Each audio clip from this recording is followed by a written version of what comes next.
Minimalists.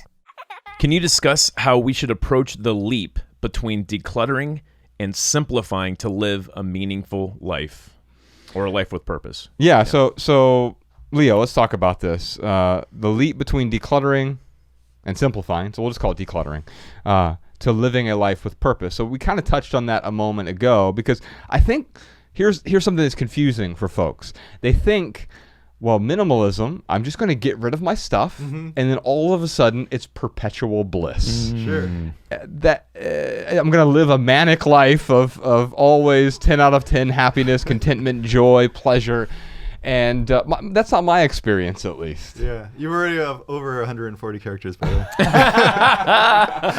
way. No, Sean's a good editor. We're good. Okay. I have something pithy for you, but I just wanted to get your thoughts first. Yeah.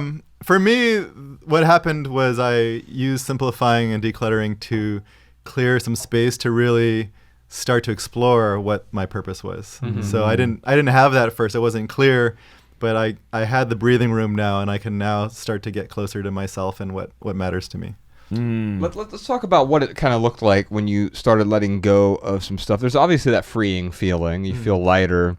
But what else did you notice as you if you tap back to 2005, 2006, 2007, you're letting go of stuff. What did you feel in your life? Was there an uncertainty there? Before I started, or when I was starting? As you were letting go, yeah. Yeah. The part that led me into it, or the like what the process felt like. As you were letting go of excess stuff and you started questioning the things in your life, what kind of feelings did you have, and did that include any uncertainty? I actually felt incredible liberation. Like, it was like so freeing. I'm sure you guys can relate to For sure. that at some points.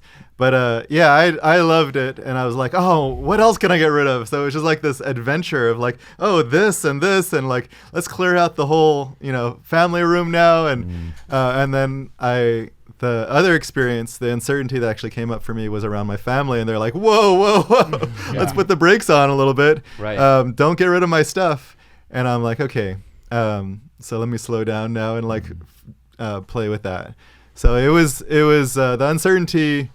I really enjoyed the uncertainty of like, what would life be like? So it was a question, what would life be like without all this excess stuff? And I could like even feel as I was doing it, there was more breathing room for me. But the uncertainty really was when I started to meet up against my family. Yeah. Which was actually like I said, the most rich area. It's easy when you're like a bachelor, as you guys know, like, right. I get to decide, right? Yeah. But when you're not and you're in a relationship, like that's for me where the real uncertainty came up. For sure. Yeah. Well, I've got a pithy answer for you, Ryan. All right. And let's see what this, if this conforms with yours. Decluttering won't give you a purpose, but it just might uncover a more meaningful life.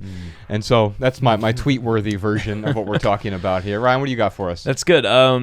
Before I read this pithy answer, I do want to say, like, when I first decluttered, so I sold my condo, I got rid of my car payment, I moved into a smaller place, got my bills, from like $5,000 a month to like $1,000. I mean, it was just like really, really simplifying. And it felt good to be there. But man, when I was alone and when I had all that breathing room, it was uncomfortable. Like, I wish I could just be like, yeah, I simplified my life and now I'm happy.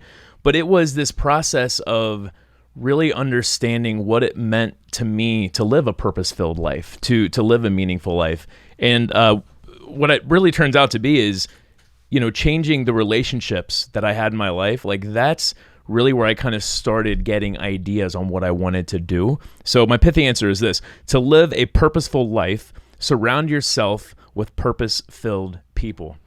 And I'll tell you, when I started to hang around people who were living a meaningful life, who were simplifying, it was just a great batch of recipes to kind of choose ingredients from, and it helped me to like really choose how to move forward. Yeah, I think there were a lot of toxic relationships in both of our lives early on. I don't know if you experienced any of that, Leo, but with us, and even the ones that weren't toxic, they may have been toxic for us. You know how some people can have are allergic to certain foods, right? Like Ryan can eat a gluten sandwich and Or be fine. a bucket of nails. Yeah, and he'll be fine. For me, if I eat certain things, it really messes me up. And I think the same is true with our relationships. Sometimes it's not that the other person's toxic; it's that the relationship can be toxic. It's just not working out for whatever reason. And many of our relationships, I felt early on, especially back in the corporate world, they were birthed out of proximity or convenience. Right? It's like, oh, we happen to work on the same floor, and our offices next to each other, but we didn't share similar values, we didn't share similar interests, we just had a career that coincided for that period of time. But I was spending 90% of my time with people like that and forsaking the people closest to me as a result.